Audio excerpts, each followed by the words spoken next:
ម្ហូបថ្ងៃនេះគឺស្ងោរត្រឡាចជាមួយនឹងត្រីងៀតគឺម្ហូបឆ្ងាញ់មែនតើម្ហូបមួយមុខនេះមិនតែឆ្ងាញ់ងាយស្រួលធ្វើទៀតហើយប្រយ័ត្នពេលខ្លីដោយសារយើងអត់មានប្រើគ្រឿងផ្សំអីច្រើនទេត្រីងៀតដែលនាងខ្ញុំប្រើថ្ងៃនេះគឺនាងខ្ញុំជ្រើសរើសតែផ្នែកឆ្អឹងទេដោយសារតែសាច់ហ្នឹងគឺកាត់យកទៅញ៉ាំអាំងញ៉ាំហើយអញ្ចឹងទុកឆ្អឹងអញ្ចឹងដើម្បីយកមកស្ងោរចាគ្រឿងផ្សំដូចជាបងប្អូនឃើញហើយមានត្រីងៀតត្រឡាចហើយនឹងហើយប៊ីយឺហ៊ឺមើមខ្ទឹមនិងស្លឹកខ្ទឹមយើងចាប់ផ្ដើមដាំទឹកយើងដាំទឹកឲ្យពុះសិនទៅហើយចាំយើងបន្ថែមគល់ខ្ទឹមជាមួយនឹងមើមខ្ទឹម2-3កំពឹសណាបងប្អូនចាបន្តមកទៀតយើងក៏ដាក់ហើយប៊ីយឺហ៊ឺបញ្ចូលទៅដើម្បីបន្ថែមរសជាតិហើយប៊ីយឺហ៊ឺបងប្អូនដែលអត់ចង់ប្រើមិនបាច់ដាក់ទេពីព្រោះអីត្រីងៀតរបស់យើងជាប្រភេទធម្មតាត្រីប្រឡាក់វាមានក្លិនរៀង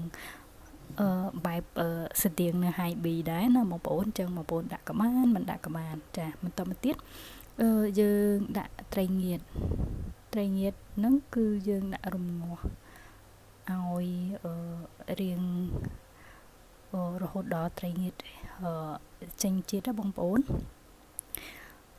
ព្រោះថាធម្មតារបស់ក្រៀមយើងរៀងប្រើពេលរំងាស់បន្តិចបើយើងរំងាស់ឲ្យយូរទៅវាកាន់តែចេញជាតិល្អហើយនាងខ្ញុំអត់មានបន្ថែមគ្រឿងផ្សំអីផ្សេង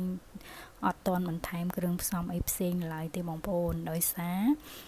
យើងអត់ដឹងថាសម្លរបស់យើងមានរសជាតិបែបម៉េចព្រោះធម្មតាត្រីងៀតគេវាមានរសជាតិប្រៃស្រាប់ហើយអញ្ចឹងយើងរំងាស់រហូតដល់វាចេញជាតិមកបានយើងដឹងថាតើស្លរបស់យើងនឹងមានរសជាតិបែបណាហើយចាំយើងបន្ថែមគ្រឿងផ្សំបន្ថែមទៀតបើស្រាប់យើងថែមគ្រឿងទឹកត្រីអំបិលទៅចាអញ្ចឹងបន្ទាប់ពីរំងាស់ហើយនាងខ្ញុំដាក់ត្រឡាចចូលនៅពេលដែលយើងរំងាស់ឲ្យវាចេញជាតិសប់ល្មមមកចេញជាតិត្រីងៀតហើយណាបងប្អូនចាអញ្ចឹងយើងដាក់ត្រឡាចរំងាស់បន្តិចទៀតទៅយើងរំងាស់រហូតដល់ត្រឡាចឆ្អិនបងប្អូនអាចដួសត្រឡាចមើលមកចុចមើលតែវាឆ្អិនវាផុយល្មមដែលយើងចូលចិត្តហើយនៅចាដោយសារតែនាងខ្ញុំភ្លក់ហើយឃើញថាស្លរបស់នាងខ្ញុំវារៀងនៅសាបអញ្ចឹងនាងខ្ញុំបន្ថែមស៊ុបខ្នុរបន្តិចព្រោះថាវាមិនសាបអីណាទេព្រោះនាងខ្ញុំប្រើ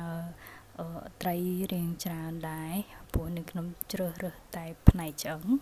ដើម្បីមករំងាស់អញ្ចឹងវាមិនជាសាបអីណាទេអញ្ចឹងនាងខ្ញុំដាក់តែម្សៅស៊ុបបន្ថែមពីលើនឹងបន្តិចគឺឃើញថាល្មមសម្រាប់រសជាតិសម្លដែលនាងខ្ញុំស្លជាមួយនឹងបរិមាណហ្នឹងអញ្ចឹងបងប្អូនដូចគ្នាណាត្រីងៀតវាមានរសជាតិផ្សេងគ្នាអញ្ចឹងបងប្អូនរំងាស់ឲ្យចេញជាតិភ្លក់បើសិនសាប្រៃមិនម៉ាស់ចាំបងប្អូនបន្ថែមគ្រឿងផ្សំតាមនឹងចាបន្ទាប់ពីយើងឃើញថាសម្លរបស់យើងឆ្អិនហើយយើងអាចបន្ថែមស្លឹកខ្ទឹមជាមួយនឹងម្រេចដើម្បីបន្ថែមឲ្យសម្លរបស់យើងនឹងវាមានក្លិនឈ្ងុយក៏ដូចជាកាត់ក្លិនឆ្អាបរបស់ត្រីបានមួយចំណែកណាបងប្អូនចាអញ្ចឹងនេះសម្លរួចរាល់ហើយបងប្អូនគឺសម្លស្ងោរត្រឡាចជាមួយឆ្អឹងត្រីងៀតឃើញថាឆ្ងាញ់មែនតើបងប្អូនយូរញ៉ាំម្ដងគឺបាយអស់ច្រើនណាបងប្អូន